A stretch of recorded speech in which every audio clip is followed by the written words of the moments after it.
तो तीसरे विश्व युद्ध की आहट का जिक्र हम कर रहे हैं और हमने जैसा पहले भी कहा था, अमेरिका से लेकर रूस तक लगातार ये खबरें आ रही हैं कि हो सकता है कुछ बड़ा कर दे। यूरोप और एशिया तक के एक्सपर्ट्स बता रहे हैं कि अगर यूक्रेन का युद्ध खिंचता है तो यकीन मानिए सईद, ये युद्ध तीसरे विश्व युद्ध में बदला जाएगा। लेकिन क्यों ऐसा कहा जा रहा है? 10 बड़ी बातें क्या है वो हम और सईद मिलकर आपको बताते हैं।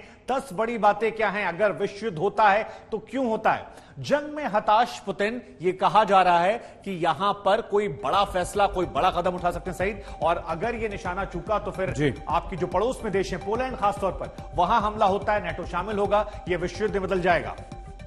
तो नो फ्लाई जोन को लागू करेगा नेटो और इससे रूस की बौखलाहट देखिए यहां पर काफी बढ़ जाएगी और वो सीधे सीधे नेटो देशों पर एटमी हमला कर सकता है। ये बहुत बहुत बड़ा खतरा है। नेटो देश आर्टिकल 5 से बंधे हुए हैं, यानी अगर किसी एक देश पर हमला हुआ तो उसे सभी देशों पर हमला माना जाएगा। बिल्कुल सही आप कह रहे हैं और यही वजह है कि बार बार ऐसे निकल कर आ रहा है कि नेटो में चाहे फिनलैंड के शामिल होने की बात हो या जो जिक्र आपने किया कि आर्टिकल 5 से बंधे हुए हैं, अगर पोलैंड जो हथियारों की सप्लाई कर रहा है, लोगों को वहां पे रेस्क्यू करा रहा है, अगर उस पर हमला हो जाता है चाहे गलती से सही, तो फिर विश्व युद्ध की आहट जो है वो आगे बढ़ती जाएगी। ये युद्ध महायुद्ध में तब्दील हो जाएगा। साथ ही आपको यह भी ध्यान रखना है कि पुतिन ने कहा था हमारी सुरक्षा पर सवाल आया तो फिर हम हमला कर देंगे।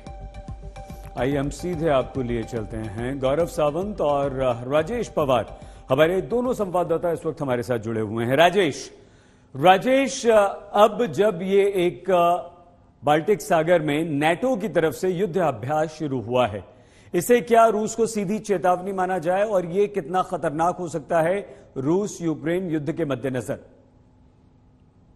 देखिए, रूस ने पहले ही घोषणा कर दी है कि अगर फिनलैंड किसी भी हालत में नेटो ज्वाइन करता है तो वो बाल्टिक सी को वेपनाइज करेगा, वहां अपने वेपन्स तैनात करेगा, न्यूक्लियर मिसाइल्स तैनात करेगा बाल्टिक सी के अंदर।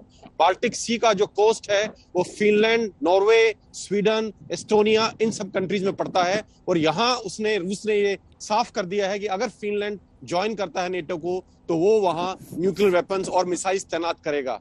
इसके अलावा आप देखें कि जो वेपन सप्लाई हुए हैं सर्बिया को चाइना की तरफ से, या फिर जो भी गतिविधियां चल रही हैं अंतर्राष्ट्रीय स्तर पर, उनसे यही लग रहा है कि कहीं ना कहीं रूस को घेरने की तैयारी है और रूस और उसके अलाइज, चाहे वो चाइना हो चाहे सर्बिया हो, वो भी इसके लिए तैयार होते दिख रहे हैं। तो कहीं ना कहीं ये लग रहा है कि ये युद्ध अगले स्तर तक पहुंच रहा है।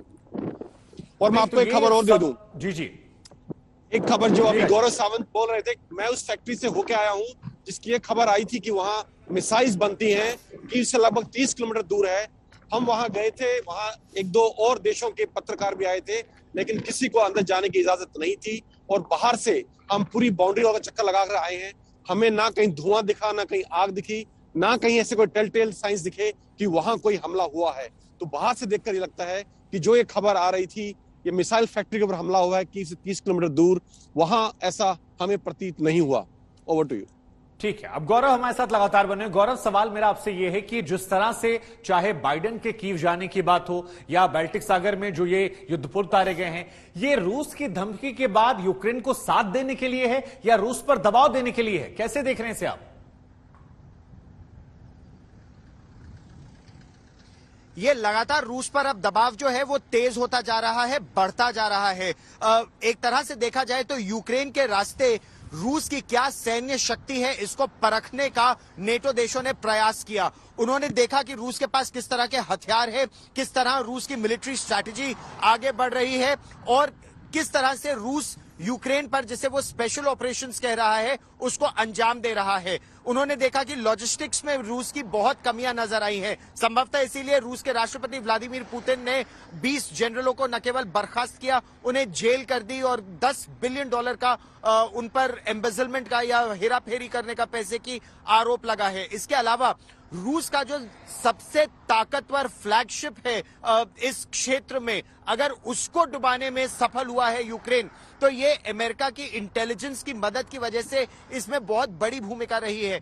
तो यूक्रेन तो महज एक तरह से मोहरा है। ये युद्ध पहले ही नेटो और रूस का हो रहा है। जिस तरह के हथियार लगातार इस देश में भेजे जा रहे हैं, जो इंटेलिजेंस असेसमेंट यहां लगातार आ रही है, और उसके आधार पर अब अमेरिका का ये आकलन है, विलियम बर्न्स की आपने बात सुनी, उनका ये आकलन है कि रूस इसे बहुत तेजी से एस्केलेट कर सकता है और रूस को अब ये घेरने की तैयारी है।